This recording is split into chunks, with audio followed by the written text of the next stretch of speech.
Ladies and gentlemen, welcome to the podcast. This is your first time. A podcast is a personally oriented discussion centered all around selected topics. And today's topic is all about capitalism and podcasting.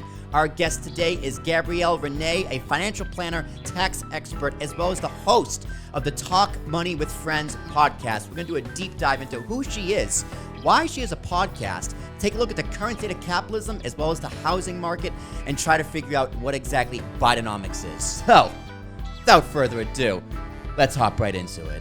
All right, Gabrielle, thank you very, very much for being here. I appreciate it. I always like talking economics with people, talking about the economy, and I think this one is going to be a no-holds-barred discussion. So welcome to the podcast. How are you? Yes, thank you. Hi, Will. Thank you so much for having me. I definitely am looking forward to this conversation because I do like to talk about capitalism and how it impacts others and our lives every day. So yeah, I'm looking forward to this great conversation.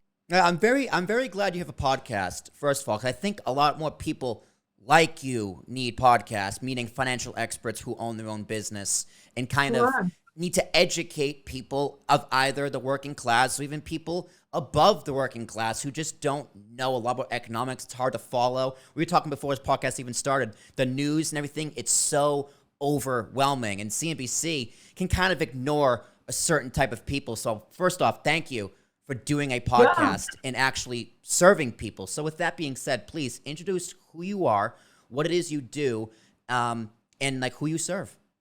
Yeah, my name is Gabrielle Rene. Obviously, I'm sure you can detect an accent. I was born outside of the country in a small island called Haiti. Not so small, but it is small to me. And I came here when I was a teenager to study, and also went to college, got my degrees, my undergraduate degrees in business and finance. And then eventually I got my MBA and my master's in taxation.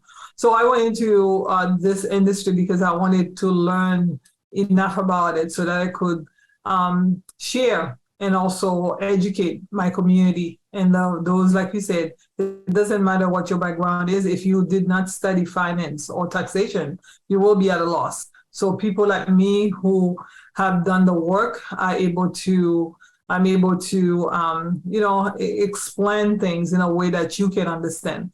Because I think it's very important to explain information and convey knowledge in a way that everybody can understand. That's why on my podcast, Let's Talk Money with Friends, we say money encompasses everything. So every single week, I tackle different topics that are really relevant and timely, and topics that everybody can relate to. It doesn't matter if you're a high schooler or someone with a PhD.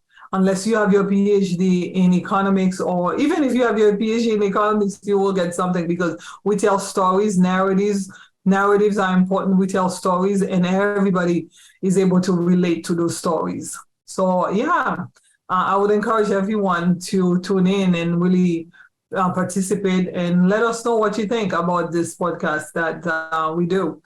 To me, it's very important. As I say, very timely, because the conversation we need to have. Because many times you have folks who think that, if I'm not going a certain way, if I'm not achieving certain goals, it's because my fault, internalizing the shame. And we tell you on my show, you don't need to be ashamed. You just need to be informed and be empowered.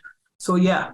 That's why I do what I do, to empower and to encourage others to really find collective power. Because empowerment is one thing, to be empowered by yourself. But when you have collective power, meaning like you're not doing it alone.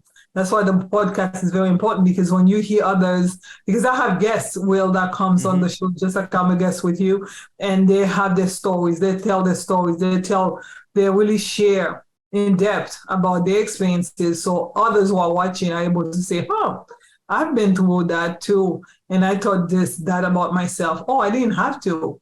Next time I know how to deal. I know how to work it out. I know how to find resources next time around. So yeah, empowerment is very important to me. And it's hard to talk about money. Like, it's genuinely difficult. Like, even for people who are better off or more privileged, like young couples very much struggle talking about money. And when they get married, they kind of get their finances together, and it's just like, you didn't tell me you had $80,000 of student debt. Like, why didn't you tell me you had $80,000 of student debt? Well, because it's embarrassing. And I like that you said the word, don't be ashamed. You cannot be ashamed of your financial situation, because being ashamed isn't going to help you. What's going to help you, though, is being honest.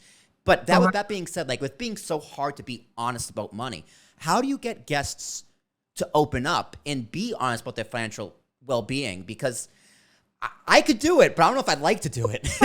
Well, I'm very convinced, I guess, but also to make it very easy. It's just having a conversation. If you find a friendly person, I think once you find, because I remember personally, I was going through a financial crisis and I needed support, and I was ashamed. I was ashamed because I didn't want those around me to know what I was going through. But you know what? A total stranger who sat next to me at a conference opened up to me, and she started sharing her own story. And I was like, oh, if she's sharing, I can share. It was very safe. The space was very safe because I really didn't know her. So I didn't think she was going to pass any judgment on me, but also I feel like, many times the shame stems from the fact that we don't want people around us to really know what's going on with us. So if you're able to open up to a stranger, it's better than nothing. So you should have a safe space.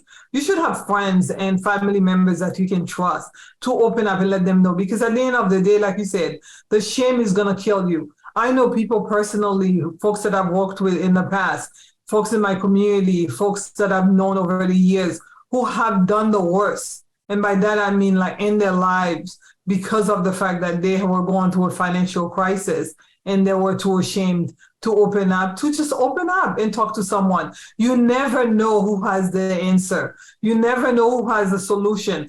For me, that woman led me to a place, and that place was able to empower me and help me get out of a situation that had brought me a lot of shame. So my encouragement, that's why I do this show, seriously, because I want folks to be comfortable talking about the hard things, the difficult part of money, of finance, personal finance, so that they can be liberated, because truth shall set you free.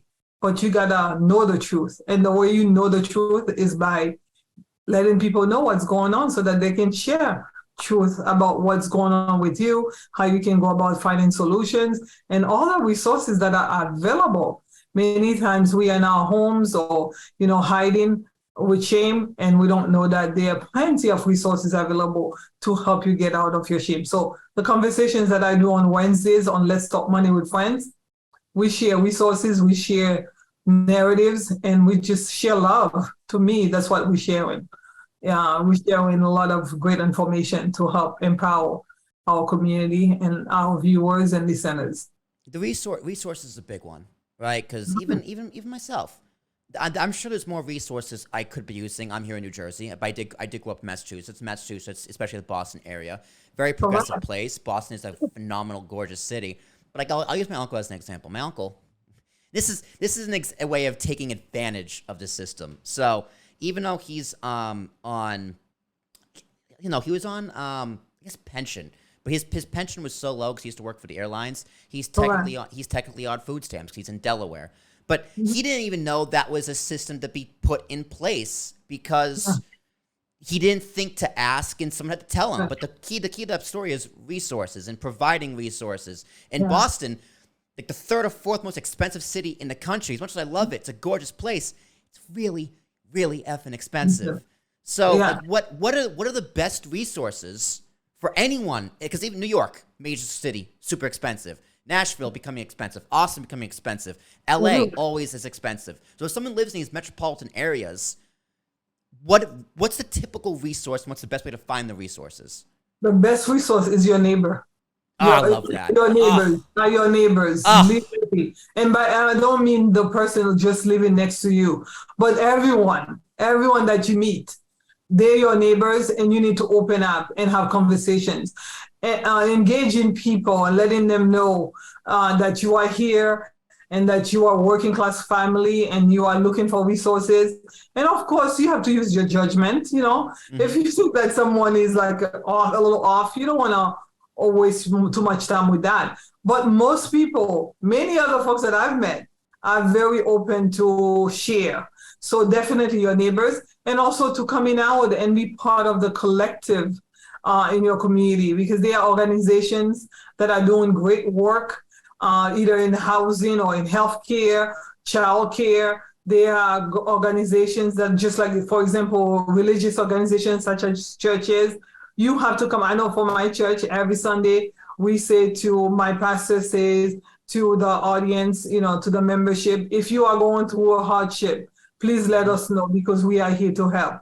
Yes, we have resources within the church, but we also have folks who are at the church who are looking for resources outside of the church to help you out with housing, with food, and anything else you might need. So I think it's so important, again, to open up, not be ashamed, understanding that everybody's going through the same thing. You're not alone. This is not something that, the challenges that we are facing in metropolitan area like Boston, New York, where the housing crisis is really huge here, and prices are so high that your average family is spending 80% of their income. 80% of their monthly income is going towards rent. So what else do they have? They don't have anything else left. Now, after paying rent, many of them cannot even afford food. They cannot afford clothing. They cannot afford medicine. They cannot. I know an elderly lady in Boston who, after she pays for rent, she cannot buy her insulin, and she's diabetic. So every month she's reaching out for support, financial support, from her church and other organizations within the community. So definitely reach out. Don't be ashamed. You are not alone. It's what's going on is above you. It's beyond you. It's a system. and it's literally socialism in a sense of a neighborhood and like a community, like a small community. So yeah, people just literally sharing goods and helping each other, like a fund, even like everyone in a neighborhood threw in $50 a week. Mutual aid. Mutual aid, exactly. Mutual aid. Yeah. But why is that so hard to come by? Like, say like a bad neighborhood in Massachusetts, like I can't remember one off the top of my head, but you don't want to say the name. They're all good. They're all good neighborhoods. They have challenges, but they're all good. Yeah. Okay, well, good people, but like impoverished, struggling. Yeah. So let's apologize. I didn't mean to use the word bad, but yeah, impoverished. But like, why is it so hard for them to come together and be like, hey, we all need lifting hands. Government ain't gonna help us. Rich people aren't gonna help us. And entrepreneurs ain't gonna help us. Capitalism ain't gonna help us. The only people that's gonna help us is literally each other. But it's so hard to do, and it doesn't really happen as much as it should. You said church community, phenomenal. Church doesn't get enough credit for helping the community. But why is it so hard for poor people to help each other? Yeah, it's systemic. It's systemic because the system, divide and conquer. And many times you are so busy working 2, 3, 4, 5 jobs to barely make it. So definitely you don't have the time, the bandwidth on a weekly basis to really come out to be part of your community. I know for me, in addition to being a business and also a financial tax professional, I'm a community activist. So in the community, when you try to pull people together and say there's power in the collectivity, collective power is what is necessary in order for you to get to where you individually, where you get to where you need to get, and also build up your community so that it's no longer continue to be impoverished and the resources are being brought into the community. The resources from our tax dollars are not gonna be coming here if we don't demand that. So in order for folks to come out and be part of that struggle or fight, they have to have the time. Many times they don't have the time. I know folks in the areas where I work, they're working 2, 3 jobs, again, to pay that high rent. An apartment in the Boston area and some of the most impoverished communities in Boston or neighborhoods in Boston, an apartment, 1-bedroom apartment is almost $2,000. And the area median income here in Boston is not $40,000. I believe the last time I checked, it was about $35,000. So yeah, and $35,000 is about it's like $20 an hour, if that. Yeah, $3,000 a month. Yeah. And you have to pay $2,000 for rent not to mention the food and transportation and Which with everything. inflation is also going up, right?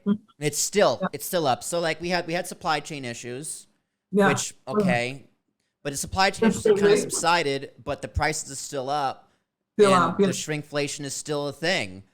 So Yeah. Supply chain, many times so they're controlling the supply so that the prices keep going up, and just like with the housing market, right? So I know we're going to talk about it later on.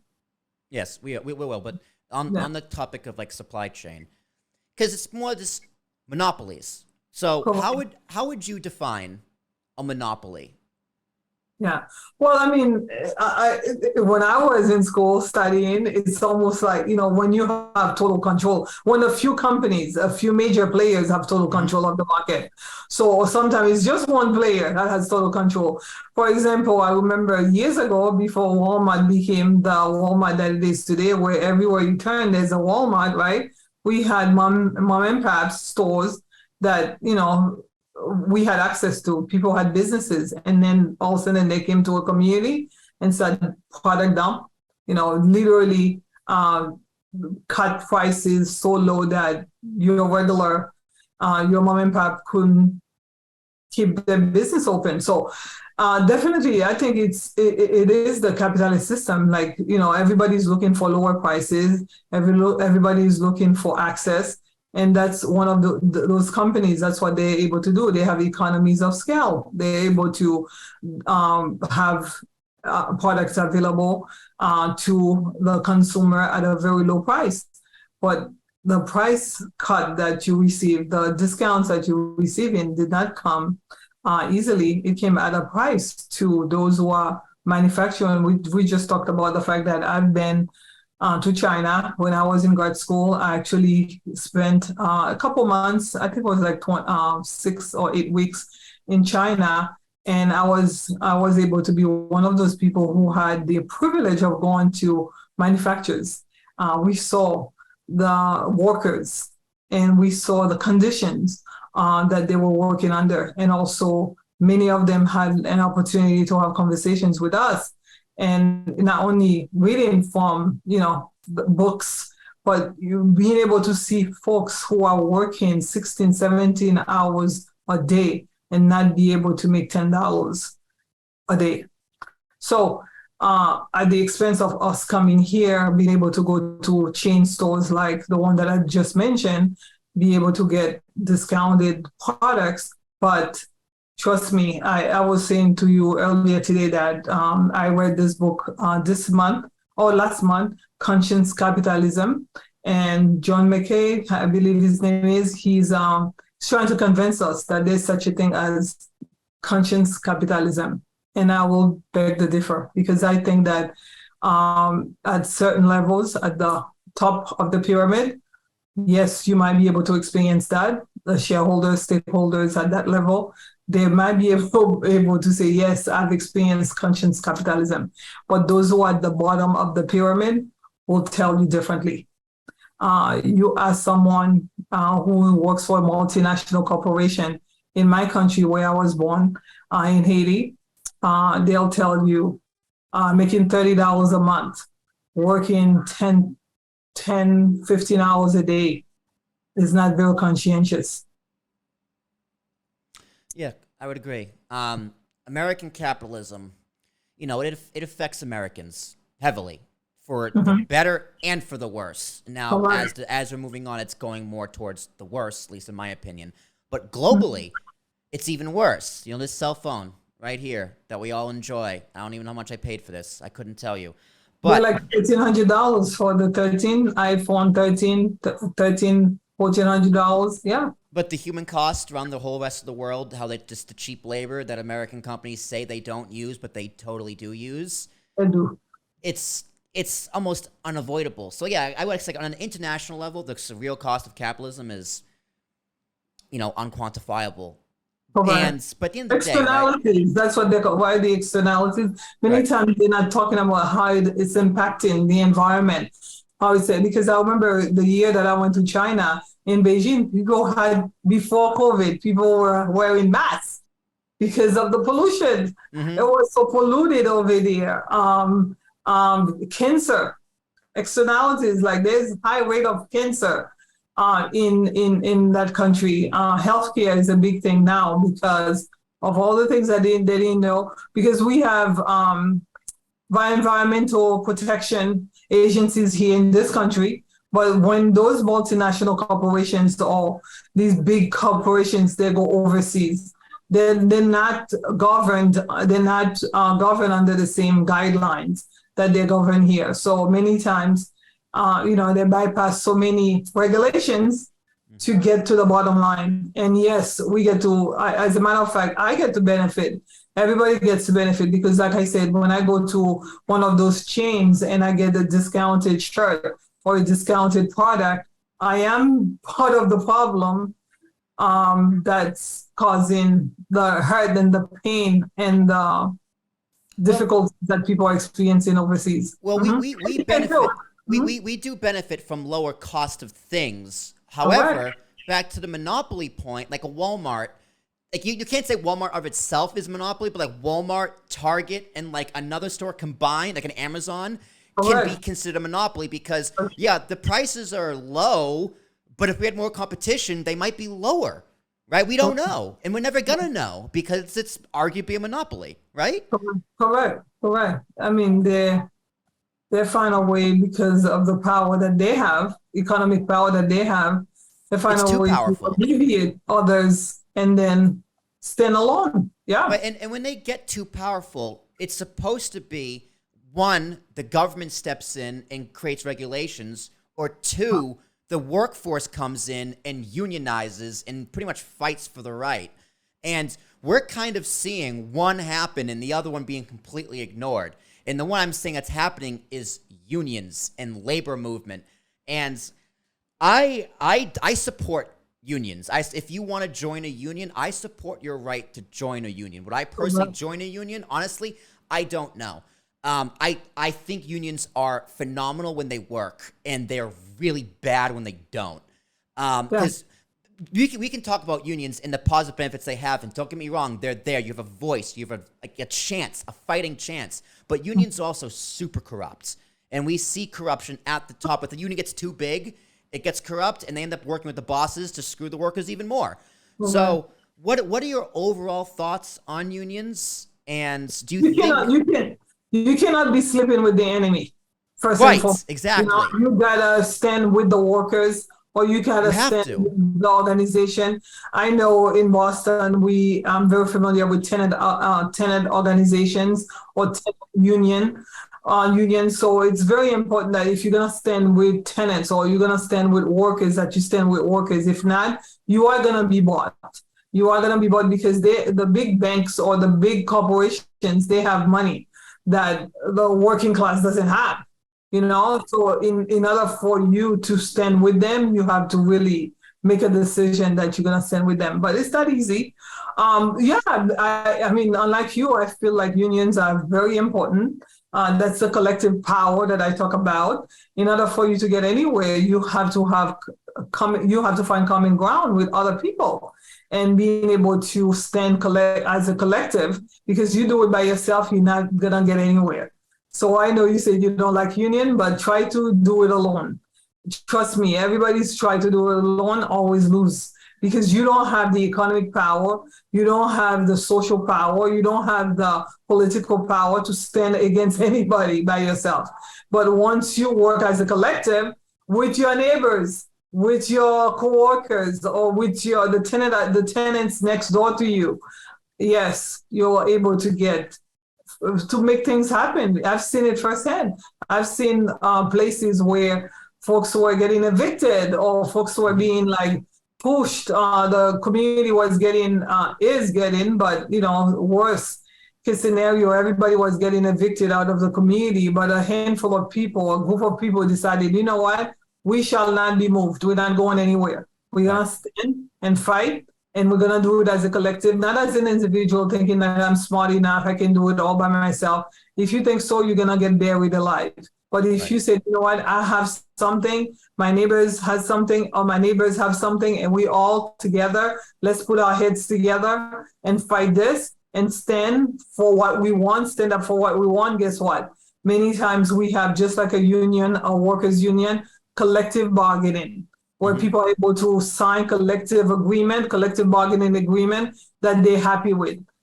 Typically, sometimes, many times, a win-win. Because many times, even those, let's say you're fighting an employer, or you're fighting with a corporate landlord. Many times they're not thinking about some of the things that the tenants are looking for, or the workers are looking for. But when you sit down and have a conversations, many times, not all the time, but many times, they get to understand and say, you know what, let's meet halfway. Let's have a win-win situation going on here. And yeah, you cannot do that though on your own. I will emphasize that over and over again. Collective power is the way good to go. Well, on your own, you can't really negotiate for the whole. And let me actually clarify my point. I am not necessarily anti-union. I support, if workers want to unionize, I fully support their right to form a union. So like Starbucks right now is looking to unionize. If that's what they want to do, I hope they win. Amazon, same thing. I know how bad their working conditions are. I hope they win. When Biden crushed that labor union with the railroads, I was just like, come on, man. You're supposed to be the most pro-union, and you took the power away from the workers. That made me sick. However, the flip side is, when people speak about pro-union, I agree with all their points, but I do not hear enough of the people who are very, very pro-union saying, however, you got to be careful because of X, Y, and Z, meaning the corruption, because if they're not pro-worker, like I am 1,000% pro-worker, but the union has to be pro-worker. And then the other flip side is, listen, like, if you got to do construction jobs all in New York City are all union, as they probably should be, right? Boston as well. My brother is an engineer, so he's very familiar with unions. Unions, it takes a very long time to finish the construction, and unions make things very, very expensive. And some of the regulations are very, very, very good, and some of the regulations are very, very, very, very tedious. And that's because of the unions. Now, that can be a good or a bad thing. It's just, it is what it is. So unions are not a perfect tell-all to any solution. However, they should definitely exist, and they should not be illegally busted, which they are. Well, nothing is perfect. This is no, life. Of course not. It's an option, right? Like, if you're a worker, I'd rather have the option than not have the option. I'd rather have the option as an individual, be like, hey, is this union going to work for me? Great. Is it not? I'm going to pass. The options, it's all about options for me. Yeah. Well, my very first job when I was like 19 or something, I worked in retail, and we had a union, and I remember vividly as if it were yesterday. I was able to get help from the union when I was being mistreated by a manager. I went to my union rep, and he was able to rectify that issue. And I remember being able to get my raises without any fight and without any, pleading or begging. And I was only 19 or 20 at the time. So I think it's very important to have representation. Representation matters, not just like representation as in, I look like you and I'm here to represent you, but yeah, you have to have representation in the form of people who believe in you, believe in what you stand for, believe in your rights, and they're willing to go and fight for you. Because if you don't have representation, just like so many times we talk about the housing market, we have families who are going before a judge and they don't have representation. They don't even understand the legal the legal lingo. And then here they are having to go and defend themselves in front of a judge.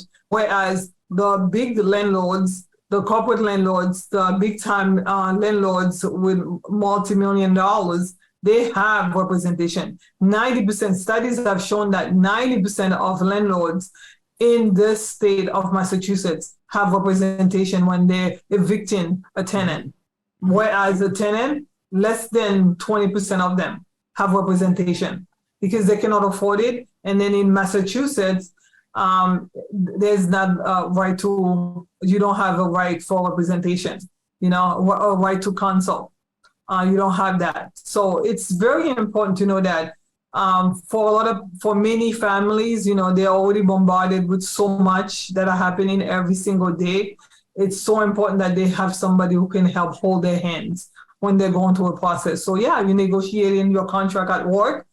How many people can actually do that on their own? Most folks don't even want to talk about money. Yeah, not a But chance. that's why we say, let's talk money with friends.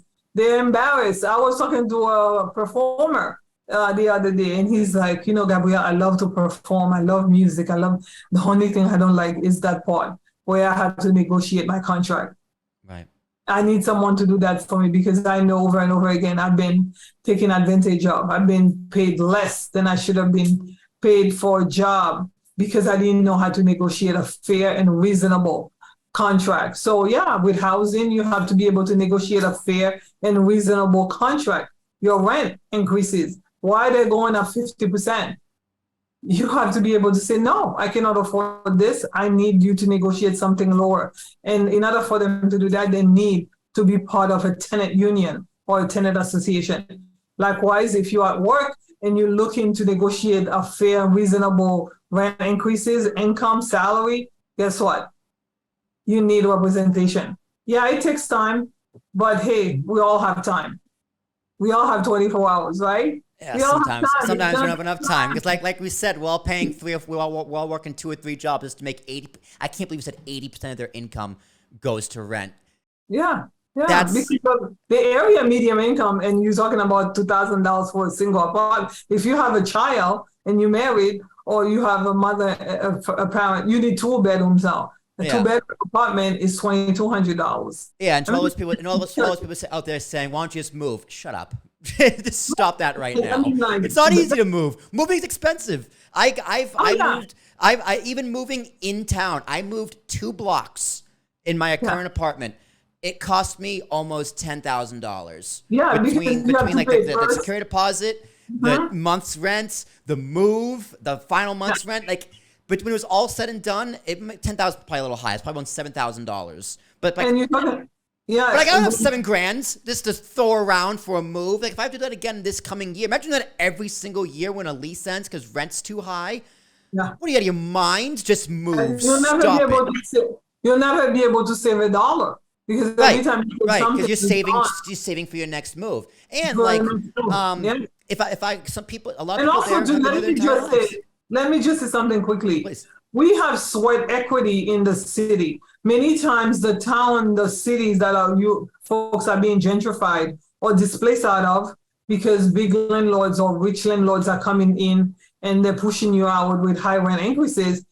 The community fought hard to increase the value, bring value to the community. Because I know in the Boston area here, especially in the Black and brown communities of Boston, folks fought hard for commuter rail, train stations, right? Stops, commuter rail. They fought hard to have amenities. They fought hard to have all the value added benefits that they have right now. After 20 years of fighting, because I remember going to a church and I heard community members talking about, you know what?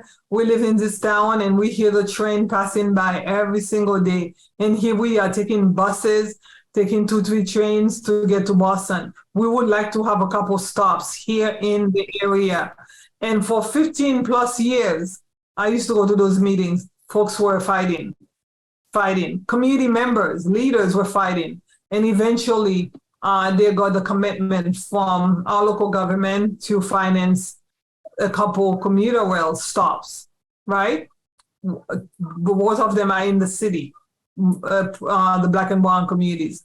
And as soon as those stops, as soon as they were opening, all of a sudden all the prices going up in the community. And prices for housing, the rental and the market in terms of like buying and selling. Everything went up. And, someone who doesn't understand might say, well, it is the nature of things. This is capitalism. If the value's gone up, you cannot afford it, you get out. But what about all the sweat equity that these people put into bringing up the value? When do they get to benefit from that sweat equity? What do they get in return for all the work that they've done? The only thing obviously they're being offered is to get out. Can you explain? Almost like, I said all the time, Will, can you imagine you come to my house and I sweated to create my meal, to make my meal? I made a 5-course meal and I spent all day working on it. And then you came in, knock at my door and say, Gabrielle, get out because this is my meal. I get to eat it. How fair is that? No, it's not. It's not fair at all. I do want to touch upon gentrification because Mm-hmm. I have mixed thoughts on gentrification because there's a lot of good with it and there's even more bad with it. But can you explain sweat equity? It's a term I've heard here and there before, but explain in this situation. Explain what it is and how it didn't work. Yeah, well, in my opinion, sweat equity is all the work that you have to do to bring value to your community. Right. For example, again, that example with the commuter rail, those hours spent going to meetings, those community meetings that folks went to, those hard work, picking up the phone, petitions, going before elected officials, explaining why it will be a valuable asset for the community if they were to get those stops. And also to find, in order for you to bring any value, you got to do a lot of work. In addition to the fact that everybody pay taxes, Right. It's not like it's not only the rich, because the $35,000 average income, you're not taking all that $35,000 home. Take if you take 70% of that. The government takes it. So you have money through your taxes that's been invested in the community. Your tax dollars were invested in addition to all the work, because there are people in the community who are constantly working hard, slaving away to bring value to the community, to make it a better community. Whether it is investing in the children, investing in the school, investing in the church, churches, investing in just like the parks, making sure that everything is working, going around the neighborhood, making sure that everything is working fine and everybody's having a safe place, get a safe place to live. So if you've done all that work, can you imagine? I know folks at the church down the street that I'm talking about who did all that work for 20 years to bring about that train station. And they're the very same people who are getting evicted out of the community. Because of gentrification. Gentrification, not only because they're not only renters, they're also homeowners, because guess what? Now everything's going up, including taxes and insurance. And these tenants or landlords or homeowners, I should say, these homeowners who are on fixed income are not able to afford the high increase in rent or high increase in taxes or insurance. So we need to find a way to let people benefit from the sweat equity, right? I've never actually heard. The newcomers should be paying a little higher, but those who've been there, who've done the work, ought to be grandfathered in, because it happened in California. I remember when I was getting my master's in taxation, I read about a study, or actually proposition, I believe it was proposition 76. I don't remember technically the number, but there was a proposition in California whereby like folks who were living there, who had lived there for years, were experiencing gentrification because they were not tenants, they were homeowners, but they were being priced out of their community because of the fact that taxes were going up so high that they couldn't afford it anymore. They couldn't afford to live in the neighborhood because the newcomers were coming in, buying paying so much more for a property, with the speculative market. They were paying 2-3 times as much as these families had paid before. And then all of a sudden, the families who've been there for years, since the 70s, were not able to live or stay. So they had to do something, and they did. And they were able to get grandfathered in so that they didn't have to be pushed out of the community. So there are things we have to do. Yes, free market economy, but if free market economy doesn't do everything, people are the one working hard. People are the one investing energies. They're the one investing their time. They're the one investing their sweat equity to build a community. And as soon as it is built, you have these multinational corporations or big landlords. We call them, corporate landlords. They come in and really try to evict everybody out of the community because now it's time for them to cash in You cannot cash in from somebody else's hard work. Just like you cannot come in and eat my five course meal after I've done the work. I get to eat it. I deserve to eat it, right? I just never heard that explained as sweat equity before, because obviously with gentrification, like you don't get to reap the rewards of your hard work. You get to you're literally kind of handing off to someone who didn't do shit to do anything to get it in the first place. Yeah. And they tell you don't belong anymore. Actually, the people that I've worked with in the past year in Boston, they receive letters from corporate landlords. We call them Johnny's come lately. Is that the expression? Yeah, Johnny come lately. Yeah. I come lately. They came in. The next thing they did was they sent out eviction notices or high rent increases, saying like your rent is going up $500, $1,000 overnight. I mean, like, the average person cannot afford that overnight. Or if you cannot afford the high rent increase, you get to leave. You no longer belong here. And when for actually tenants, community members want to ask them, what do you mean by we don't belong here? Well, there's a train station across the street now. This place is worth more money now. So therefore, you got to go. I like the idea of grandfathering in, because gentrification, yes, everything you said, that's not fair and it's gross. Correct. And with this just kicking people out for their heart, disgusting. However, the flip side, gentrification creates more jobs. It creates better opportunities for people who move in, correct? But how do you kind of balance those two things? And I guess the answer is grandfathering the people in. You have to find a way to share the meal, right? Yeah, right. Yeah, you share it. So how do we do that? How do you do that? Yeah, well, you got to tell me what's in it for me to share my meal with you. What do I get in return, right? What do I get in return? Well, couldn't people just refuse to sell? If someone's just like, hey, you got to go, like, no. Well, because they're renting? Is that it? If they're renting, they're gonna be in Boston. There's such a thing as a no fault eviction, meaning like you can get evicted for doing nothing wrong. You don't have to do anything wrong. Yeah, the landlord can just be like, I just don't want to rent you anymore. Exactly. Can you force a landlord to rent to someone though? Is that right? What do you mean force? Like if the landlord's saying like, I want to get rid of this person for no reason. This person's like, I want to stay. We don't force landlords to come to a neighborhood and buy either. No, we don't force them to come. If you come to a neighborhood, you should study the neighborhood to see the work that's been done by the people of the neighborhood. But if someone's already has it. You come to my house, I've prepared my meal. You have to think about the fact that I've done the work all day to prepare that meal. You cannot come in and say, because I have money and I can come in and take over your meal, and now you don't get to eat. No, you have to come in, have a conversation, say, I'm here to invest because I find this place a lucrative community to invest in, because they find it lucrative after the work's been done.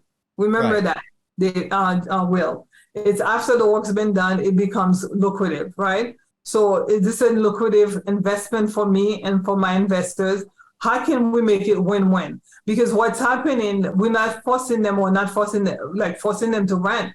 You cannot force anybody, right? At the end of the day, when they come in, when I was in business school, I remember they say a fair return on your investment was about 12%, right? A fair return. Sure. Historically, that's what the stock market has done. But a lot of these new investors nowadays, these real estate investors, they're not looking for a fair, reasonable return on investment.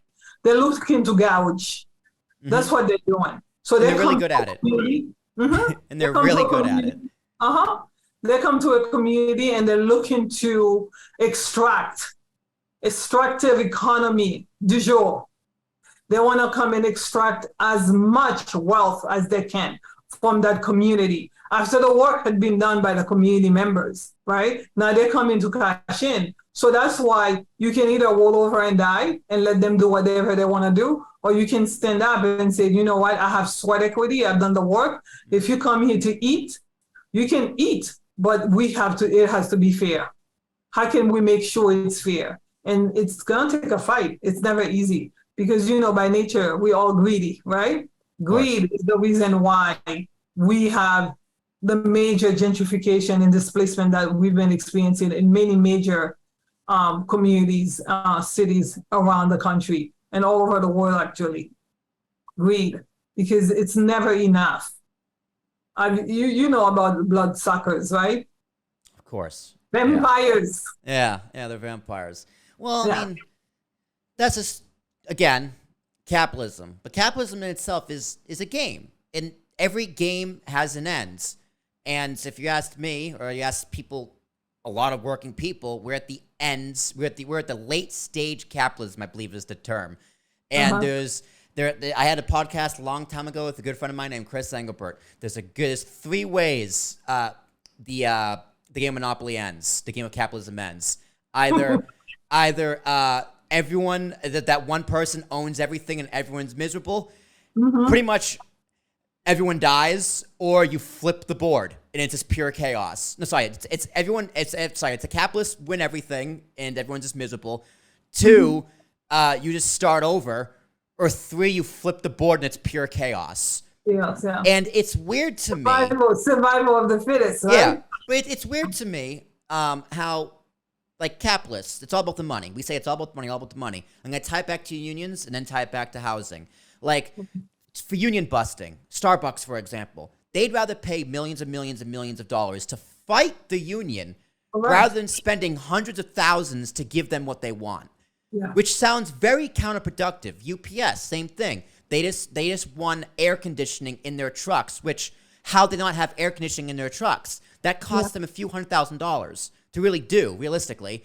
But the fight for it in the union busting, or the negotiations, is costing them millions of dollars a day. Same with the writer's strike. Hollywood's losing millions upon millions upon millions of dollars a day. Well, I can tell you firsthand. So why risk all that money in the long run or the short run? Because they don't want to concessions lose. are so small. They don't want to lose. But they are losing. They're losing millions a day. Well, trust me, they're not losing. I mean, to us, they're losing, but they don't want to lose because they rather fight you. I know personally someone who's been in court with a bank. Started with the banks, local bank here, actually a national bank, fighting for 15 years. What? 15 years for a property. Yeah.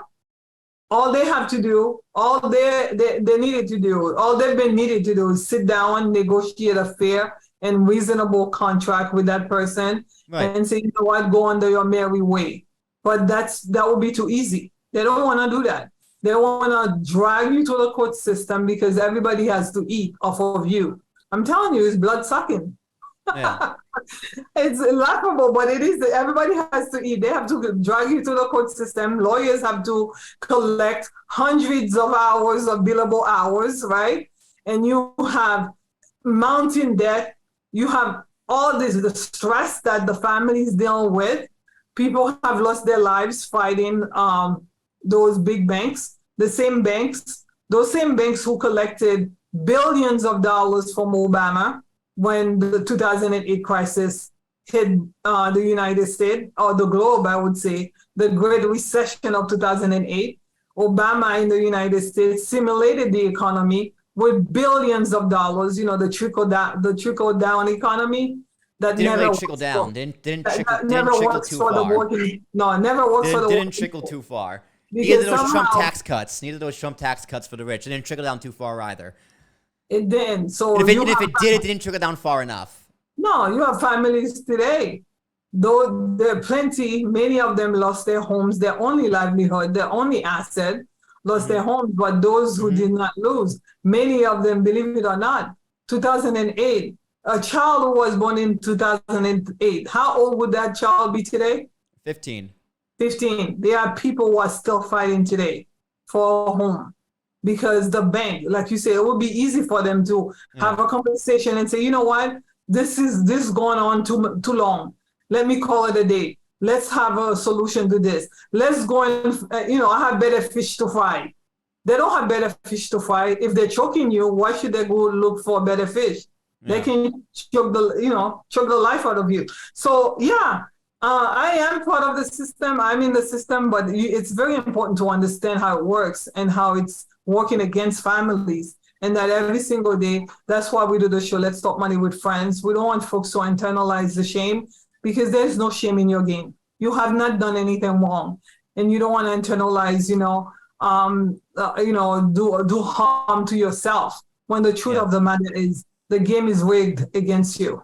It is. Only way you can fight is through collective power, and that's with the community. And a corporate landlord is not the answer. Now, we're going to finish up on housing here. And I'm going to kick it off with housing, because there's like this movement going on from like the people at the top saying renting is actually better than owning. To which I go, who's going to own it then? Yeah. Because I'm gonna take a wild guess here. It's the people saying renting's better who are gonna actually own the property. So if that's the case, why do you want to own it? Because there are benefits to renting. Don't get me wrong.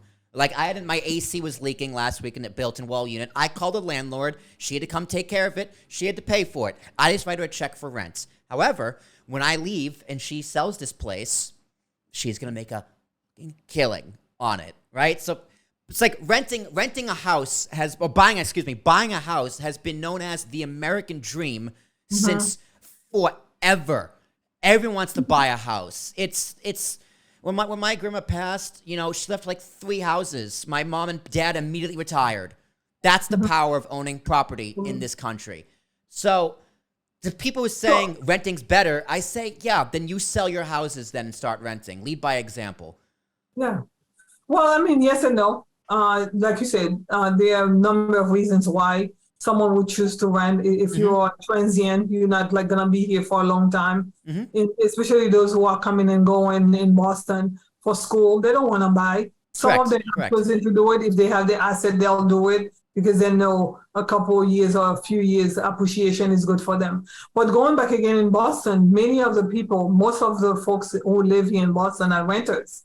They're not homeowners. They're renters. And also, there are benefits to owning and renting as a tax professional. I tell you, the capital appreciation, and also you have the tax exclusion when you own a home and you have the home for more than 2 years.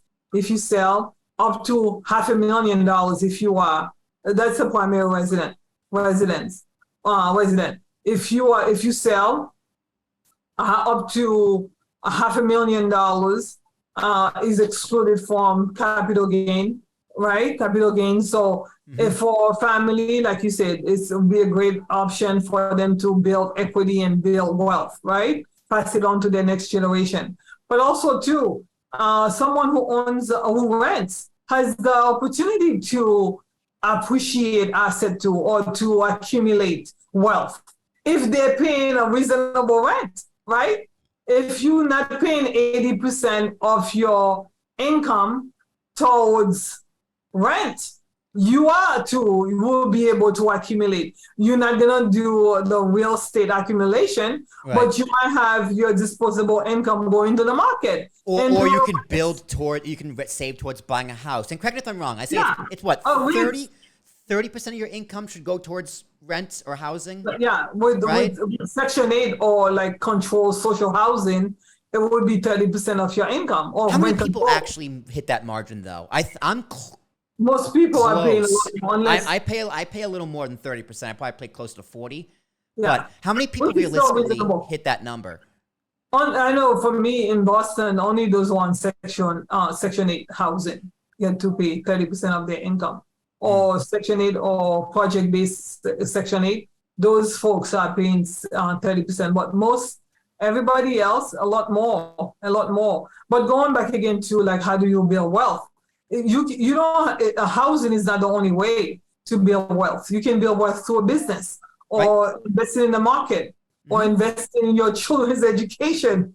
That's another way. Investing in anything that's an appreciable asset. Okay, it doesn't have to be a home.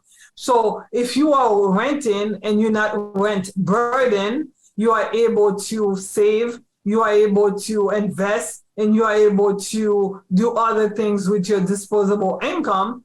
You'll be practically in the same situation as someone who owns. It's just like the person who owns will have an asset that they know that all the investment is in that asset, and eventually it will appreciate. And historically, yes, real estate has in many cases outpaced the market and it's done better than the market. But at the end of the day, either one, whether you're renting or owning, if you have disposable income, you can definitely invest and be able to accumulate asset and accumulate wealth. The problem with right now, because those who are renting, especially in Greater Boston area or in places like New York or high rent burdened areas like California, so much of your income is going towards rent. You don't have anything else. You don't have anything else. And that's the reason why for a lot of people, they see renting or owning as the only solution to being able to create wealth, right? So yeah, I mean the tax benefits too, the tax. But why is it that you're not able to deduct your rent from your tax return, like the deduction? The renters, let's say you pay $24,000 for rent this year, and you're not able to deduct anything, right? In Massachusetts, they give you $3,000 deduction, but at the federal level, you cannot deduct your rent because that's a personal expense, they call it, and yet someone who owns a home is able to deduct the interest. Property taxes? No, is it the mortgage? Interest and taxes.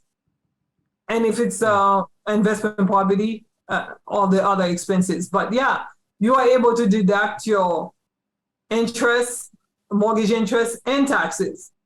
And of course, the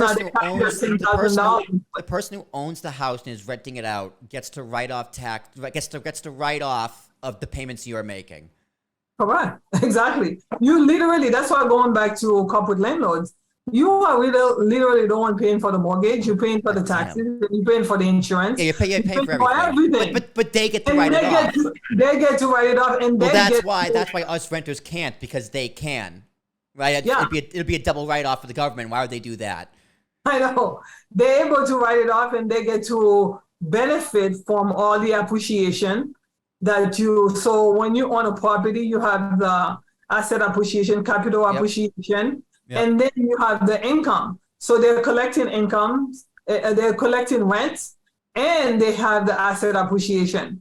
And of course, their return on investment is huge versus a tenant gets nothing except for the opportunity to live in an apartment. And many times, the apartment is such dire, bad condition that even a dog shouldn't be living in those apartments. Yeah. Because many times they're trying to evict. It's very hard to get maintenance requests, like especially for a corporate landlord. Yeah. Good luck getting a maintenance request from like BlackRock being your landlord. Good luck. Let me know how that goes for you. Yeah, I've been in situations where I've seen apartments with mold.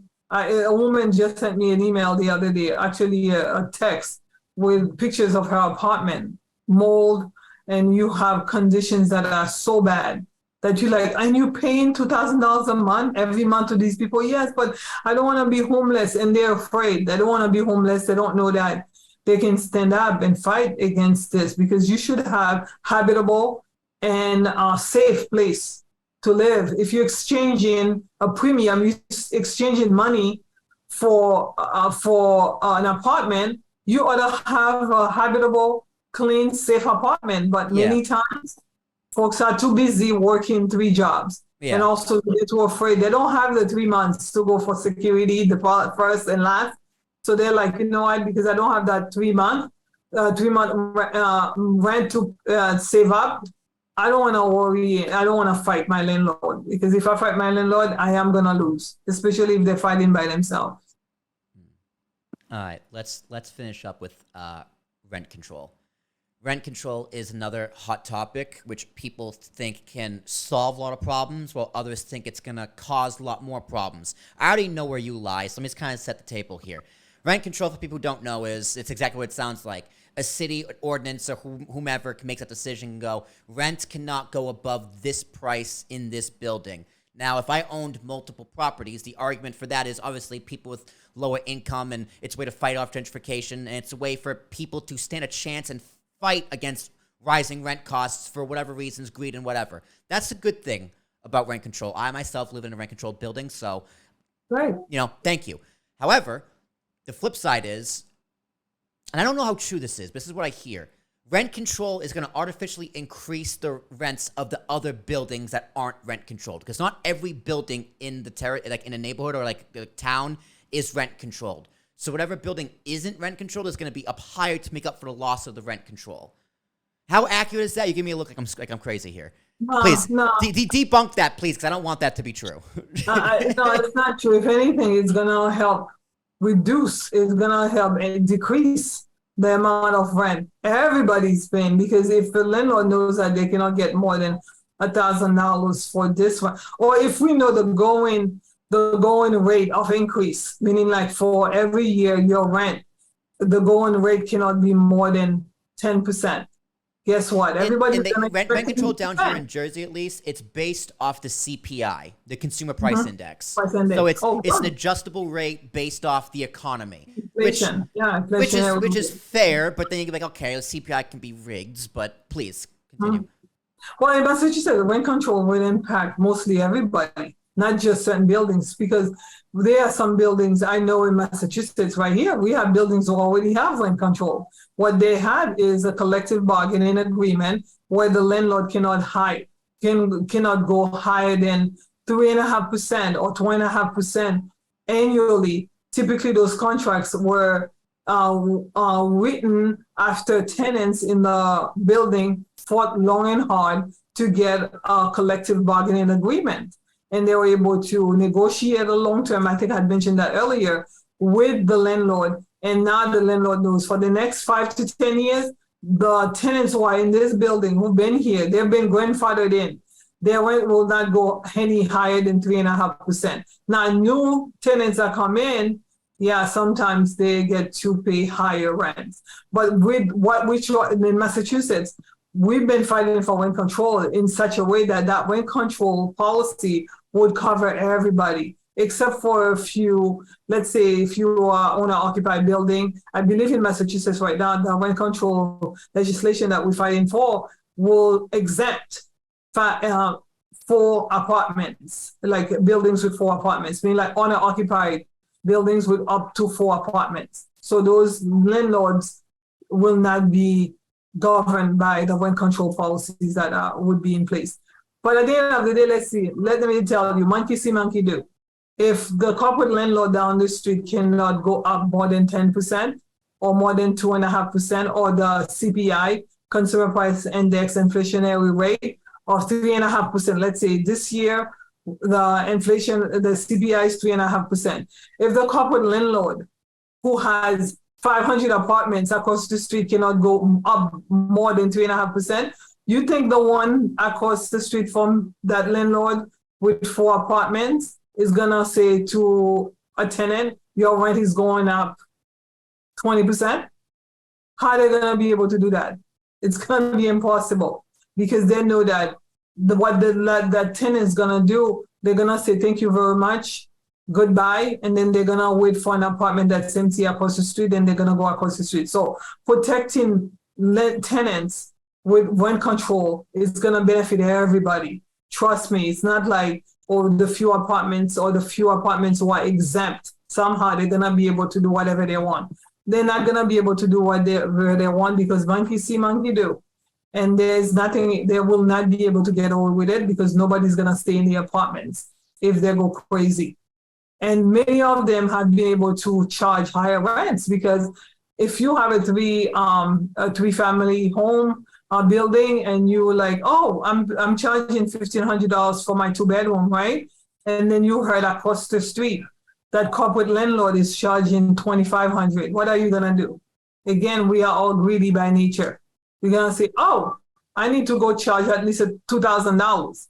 But if it's the other way around, there's no way you're gonna be able. Again, going back to Walmart charging $2 for, I don't know, a slipper, and then you as a small mom and pops try to charge $10 and see how long you last. You know, that's why many of them couldn't last, because Walmart came in and drove them out of town. But I mean, in terms of like the benefits of being able to do rent control, being able to protect families, and for them to be able to have predictable rent increases, you know, you can budget.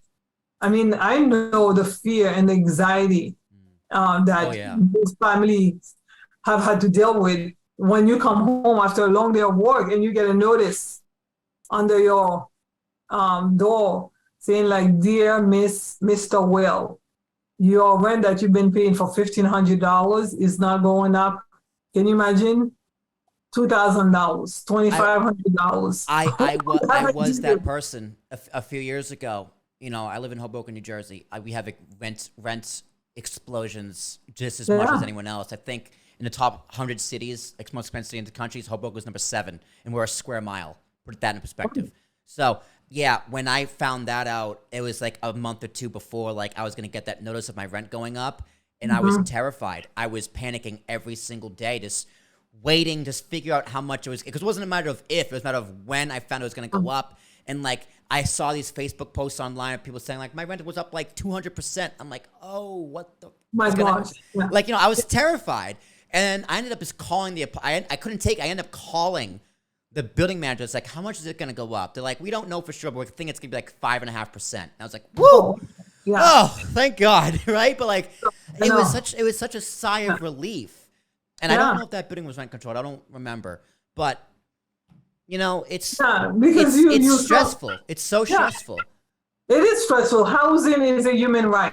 I know it's not the law, but housing ought to be a human right because at the end of the day, uh, housing is health. It impacts your health. Housing impacts your social environment, your skills. Housing impacts everything. Your mental health, definitely. So when you're saying like you were feeling anxious, you had anxiety over how much my rent is gonna go up, you're losing sleep. I know folks who Hmm. cannot sleep at night. They have to work. Can you imagine having somebody who's going to your job to take care of your, I don't know, work? Maybe they're working in the healthcare industry, or maybe they're taking care of your children as teachers or teachers' aid. Yeah, And that they drive the they spend bus your all kids go night, to school in. Yeah. yeah, they spend all night worrying about how much their rent's gonna go up to. And then now they're in front of your kids, they're losing patience, they don't have patience, they don't have the loving spirit that they ought to have because every night they're losing sleep. They cannot sleep. They're thinking about, oh my gosh, am I gonna be able to stay in the neighborhood? Am I gonna have to drive 2 hours away from work now? And many times, if they move that far away, you might lose a great teacher. You might lose a great worker because of the fact that, listen, your workers, they have to sleep someplace at night. And home is where they sleep at night. And if the home is not in check, if they're not able to have safe, habitable, and reasonably priced rent to deal with, guess what? You're not gonna have the most effective employee. You have high turnovers, so it really impacts everything. It really, housing ought to be a human right. That's why we were talking offline that in places like Vienna, and I know you had mentioned socialism. This country is a capitalist country, but a country like Vienna, Austria, in Vienna, they have social housing, where again, they had similar issues that we have here today. At one point, 2 people would rent the same room because they would have it in the morning and the other one will have it at night because the price was so expensive. Prices in terms of like to rent was so high that 2 different individuals were renting the same room. Because if I work at night, I could come and sleep in the morning, and you work in the morning, you come out at night. Can you imagine? It's really difficult to No. have to deal in that situation. However, the country decided, you know what, this cannot go on. And I believe in the early 1900s, like 1920, 25, I had read an article about that. They decided, you know what, we need to have social housing where nobody pays more than 30% and even lower, and the quality of life has improved. As a matter of fact, people are going to Vienna to look at those buildings, to take a look at the different models that even those who are fighting for rent control here in this country have gone overseas. I know I met a gentleman who's done research about that. He's gone to Vienna to really research, to study the model, to see if that model could be duplicated here in the United States, because we are the richest country in the world, right? world-class leader, Allegedly. allegedly. So they And say. yet, Are we though? our people are homeless. Our people are losing sleep at night. The teachers who are teaching your kids are going to work restless because they had not slept the night before, worrying about how much their rent is going up to every year. So we need to do something about that. Everything is expensive, and you could go without lobster. You could go without fine dining, right? You could go without a vacation event. You could go without I already go without those things. So yeah, but keep can preaching. you really Keep go without preaching. a home? Can you go without I, a home? I could not do the social housing. I'm going to be honest. I don't think I don't think that would work in America because people are just the culture. Culturally, I don't think Americans would be able to handle that because we're too materialistic. We like owning things. We like buying things. That's Well, just you don't know what's in it for us to not have to be owners because we've been sold. I mean, like if you go to business school, you go do work. I mean, all your life they say like the American dream is home ownership. What are you gonna do? You're gonna do what you know, right? The American dream is home ownership. But what else can be there that could be the American dream? Being able to sleep at night knowing that you live in a home because your apartment is also a home, right? yeah. It's your home. You live in a home that you can stay in for as long as you want, and you can build community because you're not a rent burden. You're not working 2-3 jobs. You can get to know your neighbors because your neighbors actually get to see you on Saturday because you're in the backyard or you're in the common parking, the parks.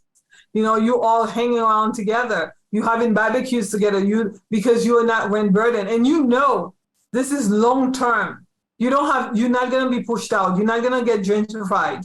You're not gonna get displaced. This is long-term housing. Listen, we are simple. Human beings are very simple. The only reason why we want to build equity is because we're worrying about the future. How am I gonna be able to retire? How am I gonna be able to do this? Because once upon a time, again, the same corporations who are paying us low wages today used to have pension plan, but Reagan came around, and before Reagan even, no more pension, no more defined benefit plans. So you don't get any you don't get any pension plan.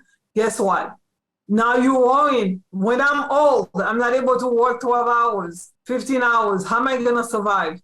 Of course, we've been told that the only way you can secure your future is to make sure that you own a home that can build equity, or make sure you have a 401k and all that stuff, because nothing is going to be given to you anymore. What if we start changing that and really give people options and better benefits and better opportunities to save money because they're not rent burdened, and to be able to own a home if they want to, but not put all their hopes and dreams for future security in the home, because that's what's happening right now.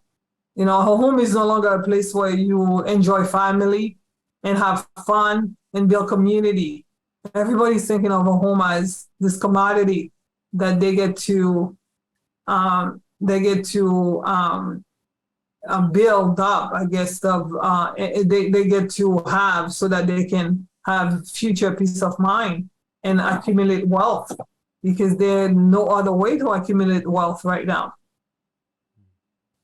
Everybody's fighting for that one piece of the pie, home ownership, right? It's a piece. It's a piece of the pie. But Gabrielle, to reach that destination, it starts with education. That's exactly what you do. That's exactly what this podcast. Your podcast does. So like I said in the beginning, I'm very glad your podcast exists. Clearly, you are very, very good at it, because you just gave me an education lesson here for a little over an hour and 15 minutes and counting. Oh my God! We said we're gonna do this for less than an hour. Right? Yeah, I was trying to get there, but hey, you were on a roll. You were on a roll. I didn't want to slow you down, but it is time to go. I'll bring you back because I could speak to you on this for hours upon hours upon hours upon hours. But please, before we go, please tell everyone where the podcast can be found, your business, anything you want to share. My friend, the floor is yours. Yeah, thank you so much, Will, again for having me on your show. I really am very excited.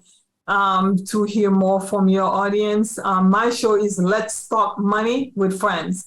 I'm on social media, all the mediums, different media outlets. I have LinkedIn, I have Facebook, I have YouTube, and I'm on Twitter as well. And I'm going to try to tackle other platforms pretty soon. And TikTok, I think I have put some of my reels on TikToks. Yeah, and every Wednesday at 7 o'clock we go live. Yes, I kept thinking we were live here, but we go live because I want to have that live interaction with my audience. Please tune in. Let's talk money with friends. My name again is Gabrielle Rene. If you look for me, it's Gabrielle Rene EA. No, I'm not an executive assistant. EA stands for Enrolled Agent. Enrolled Agent. I am licensed. I have my Enrolled Agent license. If you don't know what that is, you can look it up. Basically, we are tax experts. We are America's tax experts. So yeah, look me up. The conversations are deep, they're profound, they're relevant, and they're timely. So you're always gonna learn something. You're always gonna get something out of the show that we do. And we want you to participate and give us your feedback. I know sometimes our opinions are not popular, but again, it's education. Will just mentioned it, it's education, because at the end of the day, my number one priority is to spread love. And I know that you cannot love people if you don't take care of them. I don't know if you will, don't mind, but I'm also a believer. And I believe that the Bible talks about to love God with all your heart and to love your neighbors as yourself. And when you love people, you take care of them. And I feel like many times the system, this is a Christian country, so we say, and yet the very people that we're supposed to love, our neighbors, they're the ones who are going homeless. They're losing sleep at night. The kids cannot eat. They're being gentrified. They're losing community. They're losing connection because somebody comes in and say, you no longer belong here, get out. So for me, understanding how money works and how money can work for you also encompasses understanding how important it is to have community and understand how important it is to not do this by yourself. Because alone, you're not going to make it. But together, there's power in unity. And I want everybody to be empowered by having unity and by coming together as a collective. So yeah, thank you so much. Come together with us on a Wednesday, any given Wednesday at 7 o'clock live on with Let's Talk Money with Friends. Thank you again, Will, for having me tonight. Absolutely, Gabrielle. Thank you so much for being here. You are phenomenal. I could listen to you talk for hours and hours, but luckily you got your own podcast for that. Ladies and gentlemen, my name is Will Tarashuk. It's T as in Thomas, Arashuk. This has been a Talking with Tarashuk podcast. Find all my stuff. You know my podcast is by now. Facebook, YouTube, TikTok, Instagram, Talk with Tarashuk. If you want to be a guest, email me, WillieTProductionsinfo@gmail.com. It's WILLYT Productions, PRODUCTIONS. It's plural, productionsinfo@gmail.com, and I'll have you on. It'll be a great time. I'll be back next week speaking with a founder. His name is Rahul, and we're going to talk about taking risks as a founder. That's going to be a lot of fun. He's with the Day One Fellowship, which I did a few months ago. So that's going to be a good follow-up with Rahul. Can't wait to do that. We'll see you there. But until then, y'all take care.